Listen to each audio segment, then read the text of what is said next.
Hello everybody, welcome back to Groove Gaming, and today we're going to be talking about Guardian support build. Now, I haven't seen too many videos discussing this particular build that I've just played around with and decided that it's pretty decent, so why not make a video about it? So, we're first going to go over specializations, then we're going to go over the weapons and the utilities, and how to play it, and how this can translate into other game types such as raids, which are coming out with Heart of Thorns, and World vs. World. So let's get started. So the first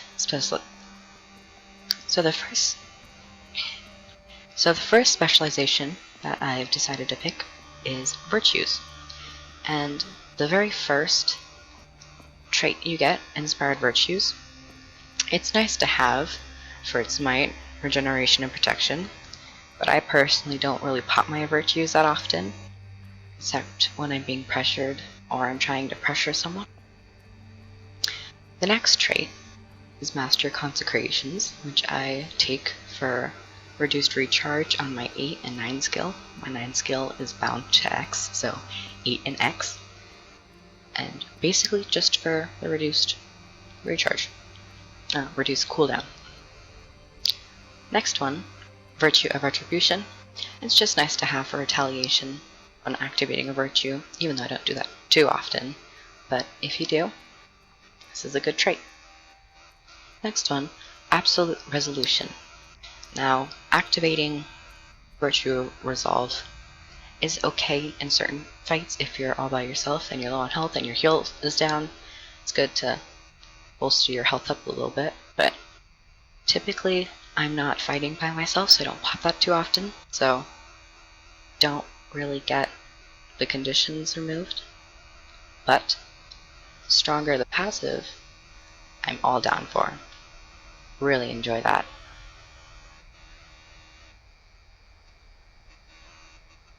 Next is Battle Presence. Now, nearby allies also gain Virtue Resolve's passive effect, and with this trait, it's also stronger, so that's good. And with this one, you just deal extra damage, which is nice, but damage in this build isn't your main focus. It's about supporting your allies. Next specialization we have is Valor. Now, first trait, Valorous Defense. You gain Aegis when you are struck while below the health threshold of 50%, which is really good for two other specific traits that I'll talk about later. Next trait, Smite Condition. This is basically whenever you use a heal skill, you'll cast Smite Condition, which removes conditions and does a wide AoE damage, and the more conditions you have, the greater the damage. Pretty good. Courageous Retreat. Virtue of Courage is recharged when you revive an ally or when you rally. Pretty good. I do pop that often. That's usually my only virtue that I pop pretty often. Fairly often. Next one is Communal Defenses. Grant Aegis to allies when you block an attack. This is really important. You can either go for Communal Defenses or you can go for Strength in Numbers, which is just a passive toughness increase to your buddies around you. But I've been playing around with Communal Defenses, and it's pretty good. I really enjoy the play with it. Next one is Might of the Protector. Gain might when you block an attack. Pretty simple. This goes well with your Aegis, and goes well with Valorous Defense and Communal Defenses, even though you yourself are not getting Aegis, but it works. Next, Monk's Focus. This is a very, very popular skill, or not skill, I should say, trait, and it is very handy. Comes in a lot of good situations. So whenever you use a meditation skill, you're healed, and your meditation skills have a reduced recharge. That's really good. Hands down, really good. Just take it. Trust me. Next specialization we have is honor. This whole thing pretty much revolves around honor. Our first trait we have is vigorous precision. Just gain vigor whenever you deal a critical hit. It's pretty good, even though well, from my personal experience, I don't get too many crits in this build, but it's nice to have if you happen to crit. Next trait I take is Protective Reviver. So this one, whenever you successfully revive someone, you get Aegis, Protection, and Regen, and the person you revived also receives those 3 boons. And it's just nice to have for when, if someone goes down on the point, you revive them, all the enemies around you just get flung backwards. Really satisfying when you land it. Next one, Selfless Daring. I cannot emphasize how much I use this. How much it's so important to me in this build, because whenever I gotta dodge up, I'll just dodge into the direction of an injured player. I'm like, you know what? You're 50% health? Let me give you some health. There you go. So whenever you see that you have a dodge ready, or you got both your dodges up and you're like, oh my god, a lot of people are taking damage, let me roll towards them. You just see a bunch of green numbers and it's really satisfying. Next trait that I take is Honorable Staff. This, pretty good. It's not the best, but the boon duration increase is really good, and the staff recharge is also really good.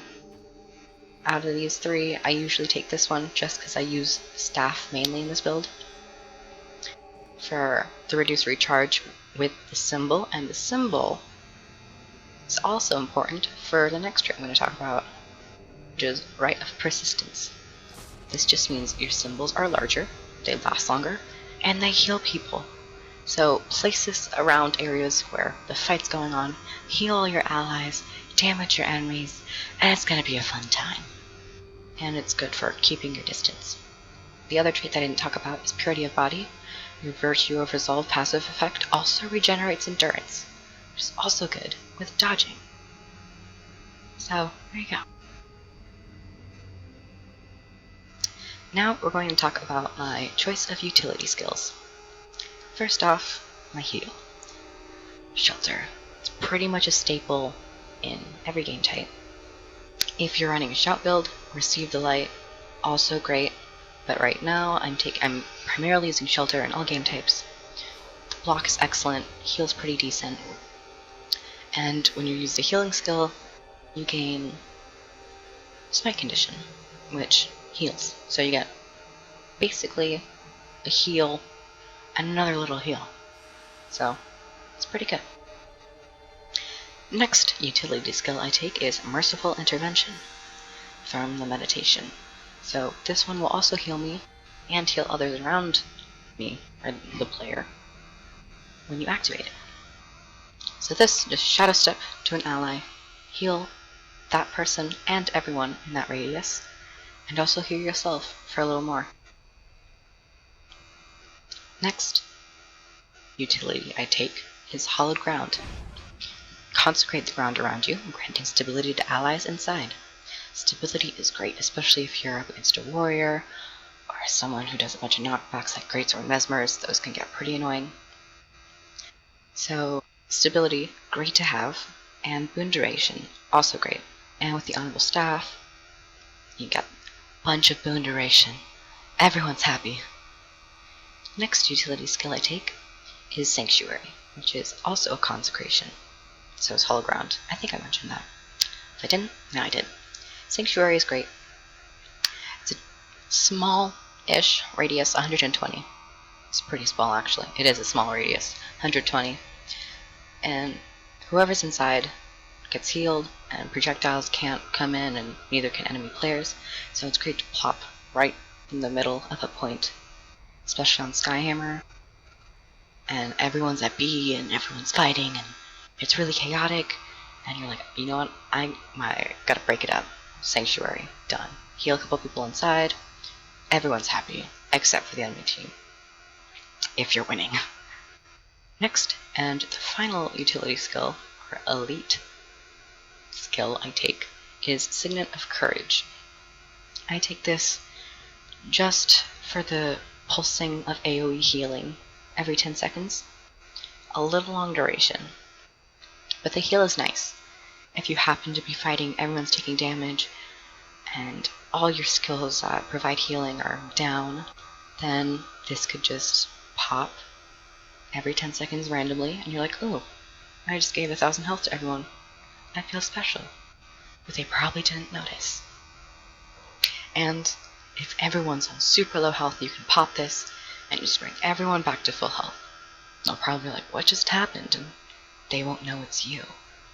But that's why healers aren't recognized in this game as much. Struggle. Okay. I am now going to talk about my weapon, my sigils, the rune, and the amulet. The weapon I mainly use is staff. Staff, all the way. I always use staff. I'm like almost the whole game in staff, except for a couple games. I will switch to scepter and focus. Scepter and focus just give a decent amount of damage. You can also change scepter out for mace. Jesus. You can also change scepter out for mace, which I have done in the past for the extra healing. But I thought I'd just change it up a little bit, go with scepter, add a little bit more damage. That immobilize is nice. And the focus I usually just take for the light of judgment, for the regen and the blind. And that shield, what's it called? Shield of Wrath. Slipped my mind. Shield of Wrath is always good. Blocks 3 attacks, and if all 3 attacks are successfully blocked, just big AoE damage. Staff. Oh, let me explain why I use staff, scepter, and focus. Staff I use for Wave of Wrath, just good. Hits 5 targets, 600 radius, pretty decent. Orb of Light I use. I never detonate this skill. There's an option to detonate it for bigger healing and low damage, but the normal Orb of Light does big damage, little healing. So normal Orb of Light, big damage, little healing. If you detonate it, bigger healing, little damage. I don't do this. I don't feel that it adds up, because if you detonate it, it goes on a longer cooldown, and I feel like if you don't detonate it, you can get more of them out constantly, so you can get more heals going through the map. Next, I use Symbol of Swiftness for its utility, swiftness to grant movement speed, and for the heal. Place this around your allies and enemies. Kill your enemies. Help your allies. It's great. Empower. I love this skill so much. It's basically a second minor heal. About 3,000 healing, and gives 12 might to everyone, or 5 targets around you. Great healing. Absolutely love this skill. And fairly decent cooldown, 16 seconds. Line of Warding. I have tended not to use this as much in the past, but I'm finally beginning to tell myself to start using it because it is so good. You can break up fights, you can completely disrupt and make the enemy team freak out. Be like, what are we gonna do? There's this space on the point where we can't pass. It's also great to block people off, so if they're running towards you, just put a line of warding down, they can't pass. And they're like, oh god, what am I gonna do? I need to find another way around. That's always great to break up fights and such. So now that I've covered why I use these weapons, let's go on to the sigils. For my staff, I use Sigil of Benevolence, which just grants a 0.5% outgoing healing effectiveness towards all your allies each time you kill a foe. 5 if you kill an enemy player. Just wonderful, because you're going to be doing a lot of healing. Next, I use Sigil of Water. 30% chance on hit to heal nearby allies around you. It's only 360 radius. Pretty decent. I don't really notice it that much, but if it's working, it's working. I'm going to trust the description. I don't really notice it, but it works. Trust ArenaNet. Trust Guild Wars 2. For Scepter, I also take Sigil of Water, just for the 30% chance on hit, with the second skill of Smite and Arbor Wrath. If you get those going, you're getting a lot of hits, and greater chance to heal everyone. And for the focus, I use Sigil of Life to gain a charge of plus 10 healing each time you kill a foe. 5 if you kill an enemy player. Great, more healing going out. You're going to be a healing juggernaut. It's going to be fun. Now for the rune. For the rune, I use the Rune of Monk, or Rune of the Monk, for the healing, the little bit of boon duration, and for the 10% outgoing heal effectiveness to allies. You can also use Rune of Dwayna if you want the regen, but I think the Monk, just for my play style, works better, though I have used Dwayna in the past, and it is pretty good too. And for the amulet, I think the obvious choice would be Cleric's Amulet for the power, which isn't too important, but it's good to put out a decent amount of damage to help your allies support them in that way. The toughness, so you're not so squishy and you don't die immediately. And for the healing power for the main stat, because you're going to be healing a lot, so you want that healing power. And overall, this build, I really enjoy it. I think it's a lot of fun. And PvP right now is really the only place you can test out healing. Dungeons, not too much. Fractals, I know you can, but Fractals I haven't really been into, so PvP is my next go-to to test these things out. But when Heart of Thorns does release, I will be testing this build in raids, because I love PvE.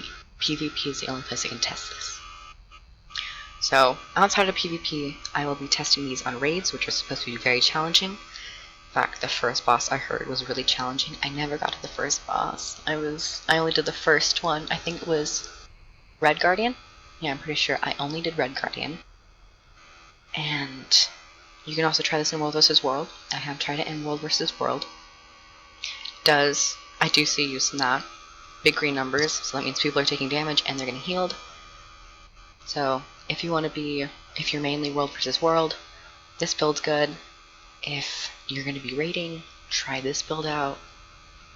Though I am thinking of changing, when Heart of Thorns does come out, changing Valor with Dragon Hunter, and seeing how those mix and how well they go together. But that'll be for Heart of Thorns. So, I'm going to end this build video today, and soon after this will be gameplay footage of this build. I hope everyone enjoyed. I hope you guys subscribe, like, comment for my other segments I'll be doing soon, and I hope you all have a great day. Thank you so much for watching. Goodbye.